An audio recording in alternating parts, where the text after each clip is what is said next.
Hello friend, स्वागत है मेरे चैनल में। आज मैं डिस्कस करने वाला हूँ कॉन्टेस्ट नंबर 1760 डिवीजन 4 का problem number C which is advantage. ठीक है, और उसमें पहले प्रॉब्लम को पढ़ते हैं। प्रॉब्लम आसान ही है, मतलब थोड़ी बहुत ट्रिकी है, बस वैसे आसान ही है प्रॉब्लम। ठीक है, अब देखो प्रॉब्लम को हम पढ़ते हैं। वी आर गिवन एन अन participants in a competition, participant I having a strength of SI. Every participant wonders how much of an advantage they have over the other best participant. In other words, each participant I wants to know the difference between SI and SJ. Okay, तो इसमें हमें बताना चाह रहा है कि हम हमारे कंपटीशन दे रखे हैं और कंपटीशन में जो कैंडिडेट्स हैं वो पार्ट ले रहे हैं और उनकी स्ट्रेंथ्स भी दे रखी हैं। तो हमें हर इंडिविजुअल जो जो हर इंडिविजुअल कैंडिडेट है वो जानना चाह रहा है कि उसके अलावा और कौन सा उससे बड़ा हुआ और कौन से उससे बड़ा कैंडिडेट जिसकी स्ट्रेंथ ज़्यादा है, उससे बड़ी है उसके अलावा, और उसका डिफरेंस वो जानना चाह रहा है। ठीक है, because he know the difference between S I and जे।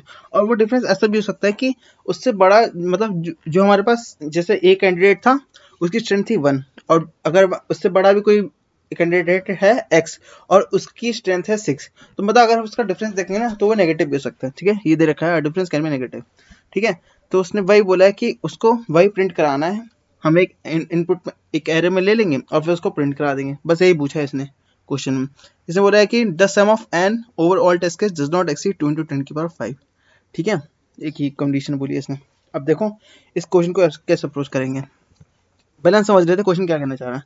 मैं आपको एक बार और समझा देता हूँ जिससे पूरा क्लियर हो जाए क्वेश्चन। ठीक है, तो इसने बोल रखा है 4 which is number of candidates are 4। ठीक है, 4 कैंडिडेट्स हैं तो सबकी स्ट्रेंथ हम देख लेते हैं, 4, 7, 3 और 5। ठीक है, तो ये हमारे पास कैंडिडेट्स हैं। तो देखो अब हम इस कैंडिडेट की स्ट्रेंथ निकालेंगे। ठीक है, इस कैंडिडेट की स्ट्रेंथ निकालेंगे तो देखो इसका एस आई तो हो जाएगा, आई ये पॉइंटर है तो, और जे इन सब में से जो मैक्स होगा ना, मैक्स स्ट्रेंथ होगी वो जे पॉइंट करेगा। Max will be stored in J. Okay, अब देखो 4 है तो एस आई आ गया हमारा 4, और इसमें से मैक्स क्या दिख रहा है हमें, 7 दिख रहा है। 4 - 7 विच इज -3। ठीक है, इस केस में अब देखो आई अगर हमारा आ गया, यहाँ से आप आई बढ़ाते हैं, आई आ गया हमारा 7 पे। अब देखो अब इसके अलावा मतलब ये देखो, अब देखो इसके अलावा और कौन सा है जो बंदा है वो उनमें सबसे ज़्यादा स्ट्रेंथ है। तो देखो 4, 3, 5 में सबसे स्ट्रेंथ वाला बंदा कौन सा है हमारे पास, 7 है, 5 है। तो देखो उसकी क्या होगी, तो उसकी एस आई माइनस एस जे होगी 7 - 5 विच इज 2। ठीक है फ्रेंड्स, अब देखो अब हमारा आई आएगा। ठीक है, अब आई हमारा आया यहाँ पे। तो अब हमें कौन सा एरे देखना है, हमें ये वाला एरे देखना है और ये वाला एरे देखना है। इसमें से सबसे ज़्यादा स्ट्रेंथ किसकी है, 7 है। तो इसका आंसर होगा हमारा 3 S I which is minus S J which is the maximum strength among other candidates available. Okay, which is 7। तो 3 - 7 विच इज -4। अब देखो अब हमारा आई आया 5 पे। तो 5 पे आ गया तो हमारे पास कौन से रिमेनिंग कैंडिडेट्स हो गए, हमारे पास ये रिमेनिंग कैंडिडेट्स हो गए। तो देखो इनमें जो सबसे ज़्यादा स्ट्रेंथ किसकी है, 7 की है।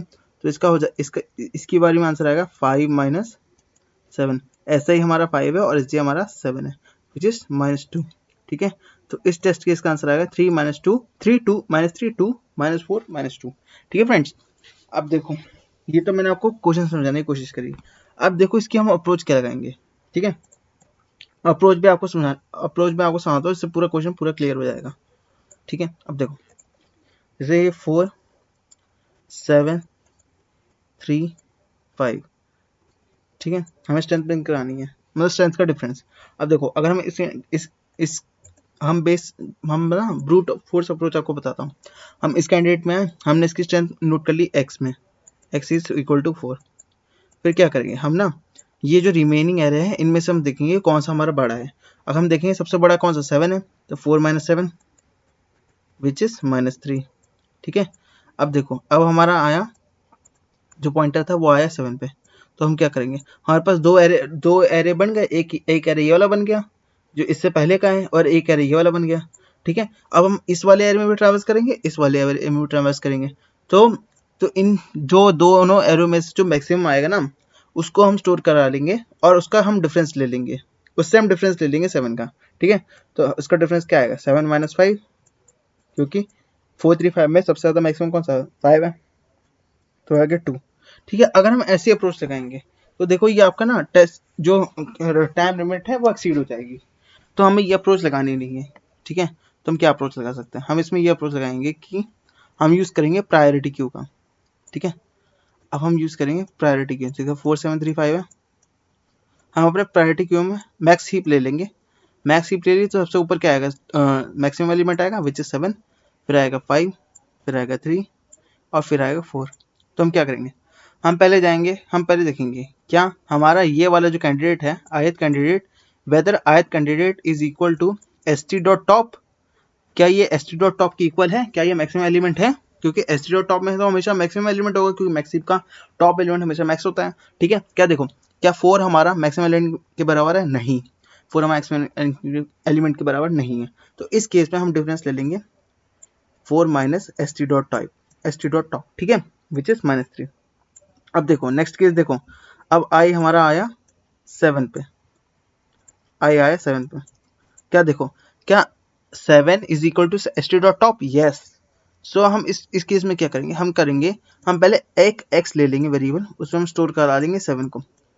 ठीक है, फिर हम यहाँ से पॉप कर देंगे, तो पॉप कर देंगे तो मतलब इसके अलावा जो जो एलिमेंट्स पड़े होंगे उनमें से मैक्सिमम पड़ा होगा इसके ऊपर, क्योंकि देखो 7 और ये st डॉट टॉप इक्वल है, तो मतलब अगर हम st डॉट टॉप को पॉप करा देंगे, ठीक है, हमने st में से पहला लास्ट जो टॉप एलिमेंट थे उसको हटा दिया, तो हमारे पास जो एलिमेंट होगा उसमें जो मैक्सिमम होगा ना वही st डॉट टॉप पे पड़ा हुआ।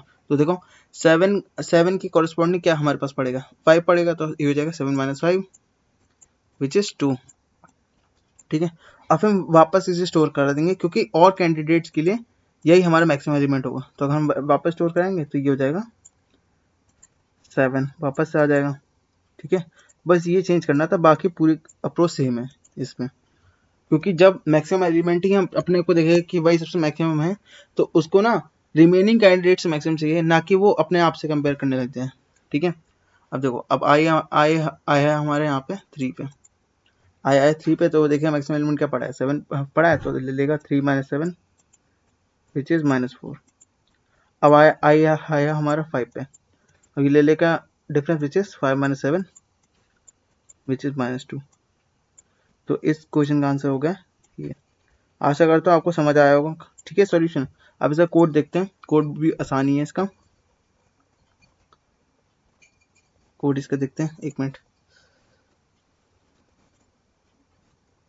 ठीक है, कोड देखो, इसमें हमने टेस्ट केस ले लिया टी, ठीक है, फिर हमने टी माइनस माइनस वो चला दिया टेस्ट केस वाली, फिर हमने एन ले लिया है, मतलब जो हमारे पास जो एरे दे रखा है स्ट्रेंथ्स का उसकी कितनी लेंथ है, फिर हमने प्रायोरिटी क्यों बनाया मैक्सिक बनाई है, फिर हमने इनपुट भी ले लिया एरे ऑफ 5 और हम मैक्सिक में पुश भी करते जा रहे हैं एलिमेंट्स को। फिर हमने देखा कि अगर हम देख रहे हैं कि हमारा जो टॉप एलिमेंट है वही हमारा मैक्सिमम एलिमेंट के बराबर है, तो इस केस में हम पहले जो सेकंड टॉप एलिमेंट होगा ना उसको कंसीडर करेंगे, क्योंकि टॉप एलिमेंट हमारा वही अपने आप से कैसे कंपेयर कर सकता है, तो वो जो रिमेनिंग एलिमेंट्स है उससे मैक्सिमम एलिमेंट निकालेगा। तो इस केस में हमने पहले पॉप करा, पहले उसको स्टोर करा दिया एक वेरिएबल में एक्स में, फिर हमने पॉप करा, फिर हमारे पास सेकंड टॉप एलिमेंट आ गया, उससे डिफरेंस ले लिया, अपने आंसर में पुश कर दिया, और फिर लास्ट में हमने वापस एक्स को पुश करा दिया, जिससे अदर एलिमेंट्स के लिए हमारी कॉन्फ़िगरेशन डिफरेंट ना हो। ठीक है, अगर ऐसा केस नहीं बनता तो हम सीधे आंसर में पुश कराते रहेंगे array of 5 minus P Q dot top. ठीक है, और लास्ट में प्रिंट करा देंगे आंसर ऑफ 5। ठीक है फ्रेंड्स, तो इसका कोड था। Thank you friends, if you like this solution useful then you can like share and subscribe to my channel.